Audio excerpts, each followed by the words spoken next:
Once upon a time, there was a kingdom in a distant land, and a very wise king headed the kingdom. The king married the queen and had a happy and successful marriage. Unfortunately, they'd not been gifted with a child in their nearly 50 years of marriage. Effectively, the king lacked an heir to the kingdom. The lack of a successor troubled the king, day and night. But he found a solution in his prayers and meditation. Wasting no time, the king called for a meeting that was attended by the entire community. As per the customs, every king's meeting started with presentations from the best musicians, acrobats, and magicians. After the presentation, the king stood to address his subjects. "My people, as you can see, my hair is now grey. I can barely walk without a staff. My muscles are giving in, and my sight has grown weak. As you may know, I have also found peace in my barrenness. As a king, I have loved your children as my children. Today, as a sign of that love, I will start a journey to choose my successor from your children. I have directed my council of advisors to assemble young people from all families to choose the next king.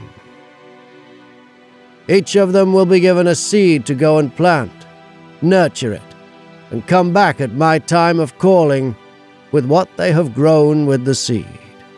I will then judge the plants and the produce, after which I will choose the next king." The king finished his address and dismissed his subjects for the day. The council of advisors mobilized all young people between the ages of 8 and 14. Out of the age group, only 12 young men qualified for the final exercise. The youngest of the finalists was Simba. Simba was a typical 10-year-old boy who, despite coming from one of the poorest households, stood out for being curious, respectful, and hard-working. After seed allocation by the king at the palace, Simba planted the seed in a pot and placed it in the sunlight. Simba would water the seed early in the mornings and late in the evenings every day. Day after day, Simba and his mother watched the pot to see if the seed had grown. As days went by, poor Simba and his mum were really worried because nothing seemed to grow for them, no matter how many days and weeks passed. There were 11 other families who were trying to grow things too. Some had tall, fully grown crops, and some had little plants. But at least they all had something to show for their hard work. Then, after exactly 25 weeks, the king suddenly said, "Everyone comes to the palace." He wanted to see what the 12 families had grown. The first went on like, "Your Majesty, I have 10 seeds and 10 new plants from the single seed you gave me. I planted, watered, and harvested 20 seeds.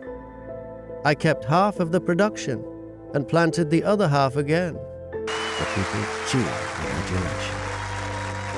The second one said, "Your Majesty, with the help of my family, I have managed to produce 60 seeds." The community cheered with greater adulation. The next one went on, and the next, on and on, till the 12th. The 12th was a young man, visibly sad and confused, for he had nothing to show the king. The king said, "Young man, what is your name?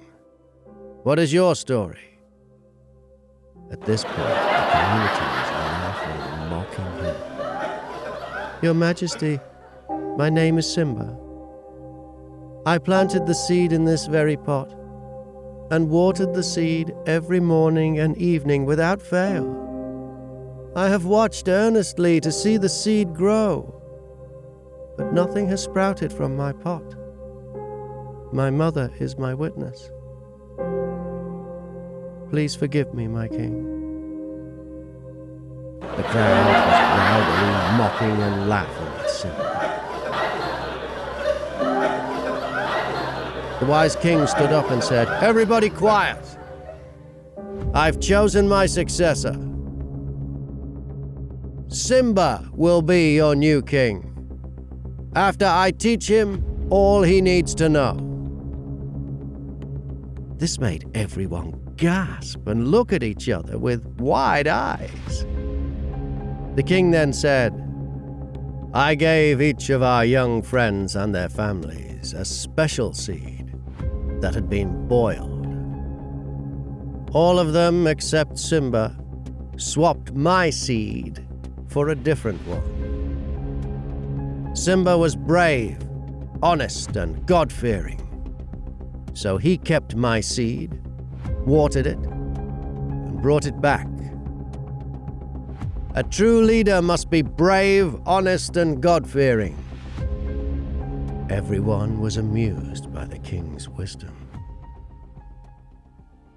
The king then lived 10 more years teaching Simba all about being a king. And you know what?